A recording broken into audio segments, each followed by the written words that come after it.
Olá, seja bem-vindo ao Alerj Entrevista. A partir de janeiro de 2009, entrou em vigor um novo acordo ortográfico da língua portuguesa. A intenção foi facilitar e universalizar a língua. Mas será que isso ocorreu? Conosco no estúdio o professor Hernani Pimentel, líder do movimento Acordar Melhor. Professor, muito bem-vindo aqui ao Alerj Entrevista. E a primeira pergunta é exatamente se esse novo acordo cumpre o seu papel. Não, esse novo acordo ele está trazendo para o Brasil uma imagem negativa de impositor. Os países africanos acham que o Brasil está querendo impor alguma coisa porque ele não foi discutido. E o grande problema é que ele foi criado para padronizar a escrita nos 8 países que assinaram esse acordo. Mas, depois que isso foi assinado, eles perceberam que é impraticável. Por exemplo, qual é o país, depois do Brasil, qual é o país que tem a maior população? Todo mundo vai pensar que é Portugal, não é. Portugal tem 11 milhões de habitantes. Os países que têm a maior população são Moçambique e Angola, que os dois juntos têm 43 milhões de habitantes. Nenhum dos dois quer adotar o acordo. Eu já tive opiniões, já tive assim, desabafos de autoridades angolanas dizendo o seguinte: é muito difícil a gente colocar o acordo em vigor porque os professores nossos não aprendem essas regras, e nem do Brasil.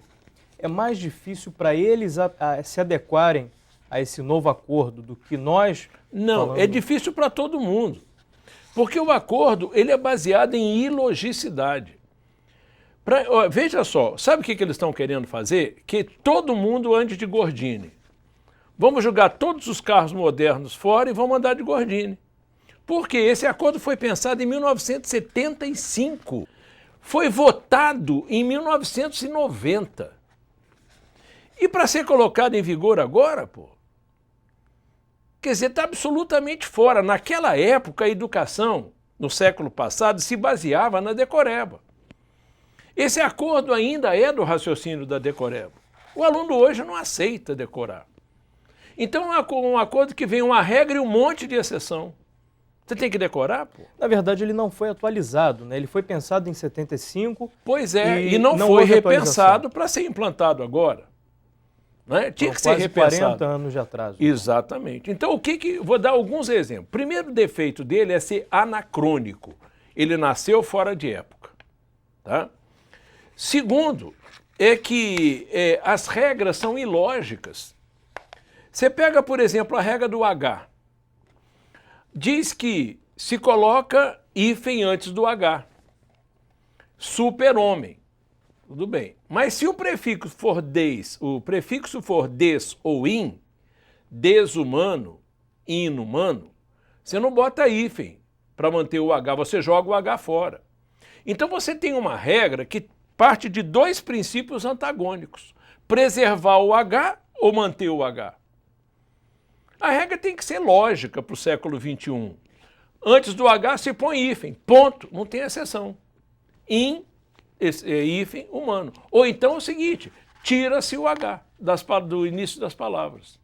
O senhor é líder do movimento Acordar Melhor. Isso. O que prevê esse movimento? O que busca esse movimento?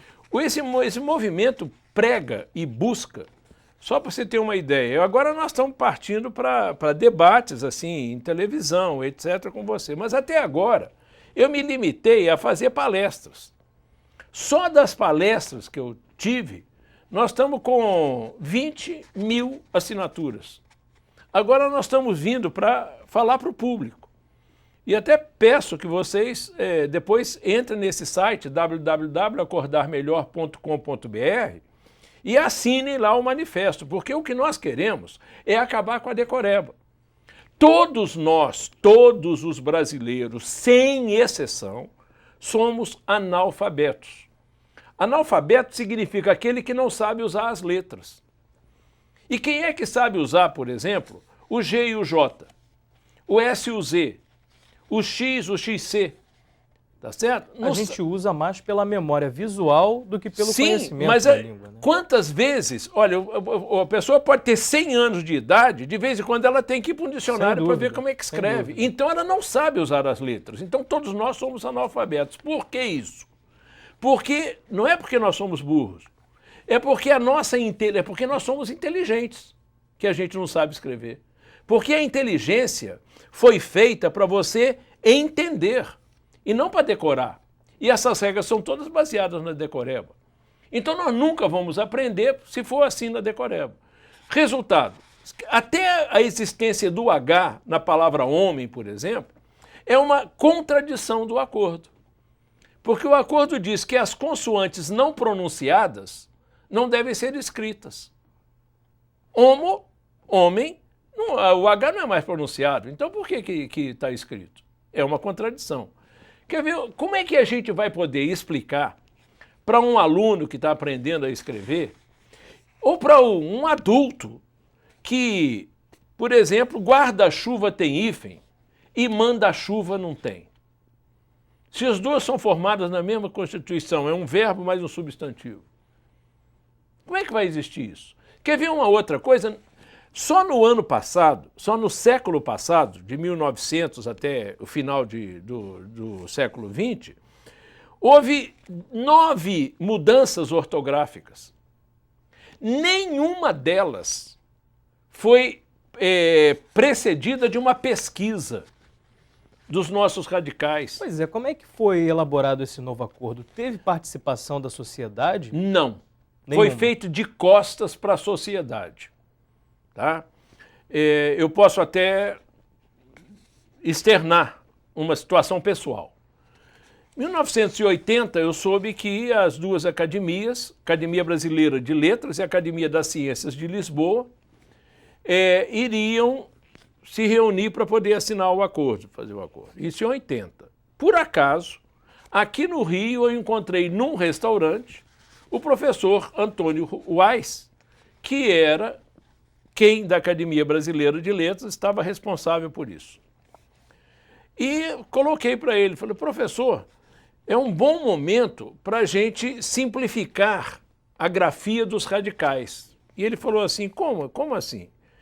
Eu falei, a palavra, não me lembro qual foi a palavra que eu coloquei, mas deixa eu me lembrar. Eu vou dar um outro exemplo. Sim, claro. Viagem. Viagem com G e viagem com J.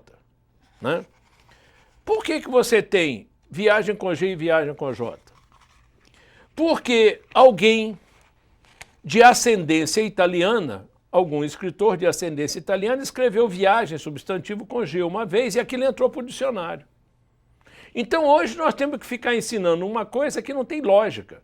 Porque o substantivo vai com G e o verbo vai com J. Desde quando a classe gramatical influi na grafia? E na época, o que ele me respondeu? Ele falou, professor, são 280 mil vocábulos. E acabou. Mais uma vez, se fez uma alteração ortográfica sem nenhuma pesquisa dos radicais.